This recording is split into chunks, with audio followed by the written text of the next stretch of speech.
kita makan saja yang berlebihan, dia akan berkata stop. Jangankan mengucapkan kata-kata tidak senonoh, baru berkehendak ngomong,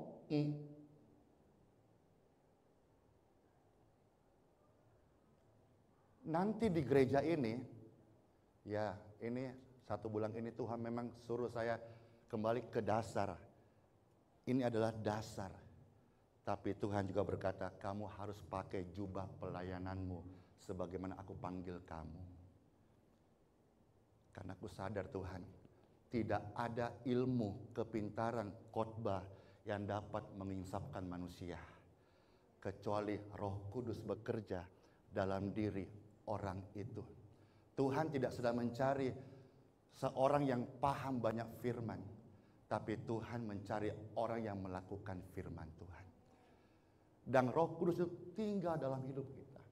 Dan kalau saudara-saudara berjalan bersama Dia, mengenal pribadinya, mengenal nafasnya, mengenal kehendaknya saudara-saudara, jangankan disuruh saudara lakukan hal yang ekstrim. Jantung ini kita belah, robek, taruh di mesbah Tuhan kita kasih. Kalau Dia bergerak dalam kita. Jangankan hal-hal yang sulit bagi daging. Apalagi Tuhan yang Engkau mau saya kasih Tuhan.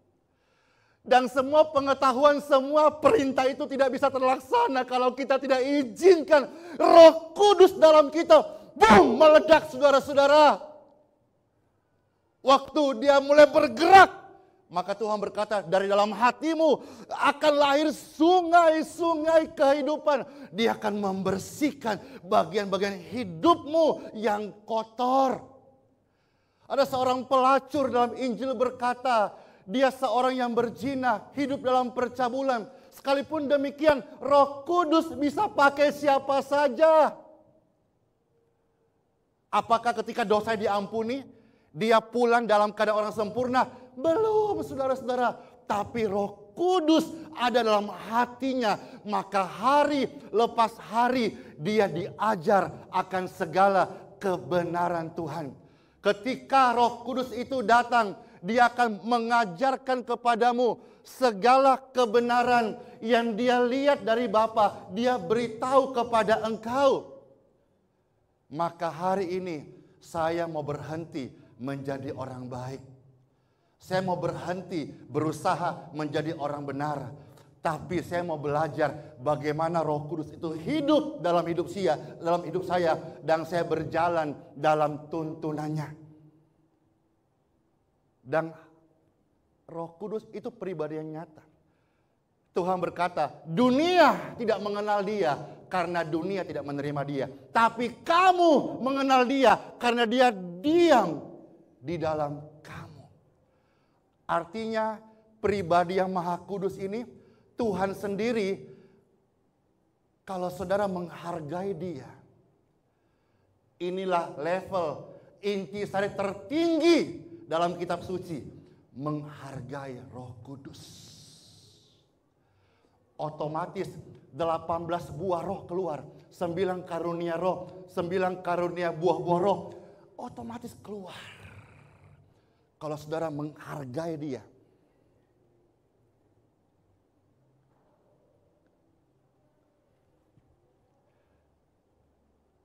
Tidak ada yang bisa mengalahkan dosa. Tuhan kasih pengampunan kayu salib. Pengampunan segala kutuk masa lalu diselesaikan. Tetapi dalam daging ini, saudara percayalah, saya ucapkan dalam nama Tuhan. Daging ini mau dia gelar profesor, mau dia orang pintar, mau dia siapapun jabatannya, tidak bisa melawan dosa.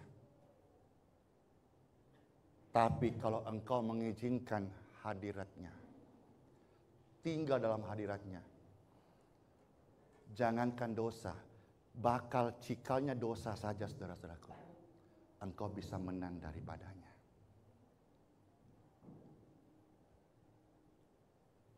Beberapa hari yang lalu kami ada RKM, dan karena dari Randy memberi saya tugas untuk memimpin worship leader atau memimpin doa di RKM waktu itu, saudaraku, yang mana sudah lama. Dan saya berdoa, Tuhan, saya berdoa untuk persiapan ibadah itu. Untuk RKM saya berdoa. Lalu ketika sampai, kita hanya nyanyi-nyanyi. Kalau saya rasa sendiri, itu bisa saya rasa. Tapi ternyata pribadinya Tuhan itu bisa dirasakan orang di sekitar kita. Dan waktu saya latihan menyembah, berdoa untuk persiapan itu, Levi dan Randy berkata, kenapa? Kenapa? Ini bahasanya apa kemarin? Bahasanya apa?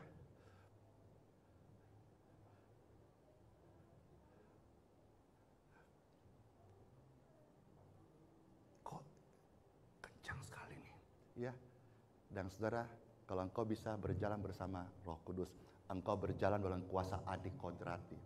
Waktu dia hadir, ini bukan hanya bulu saudara merinding, ini kulit mau lepas, saudaraku. Kemarin saya antar satu orang ibu, ya, di mobil.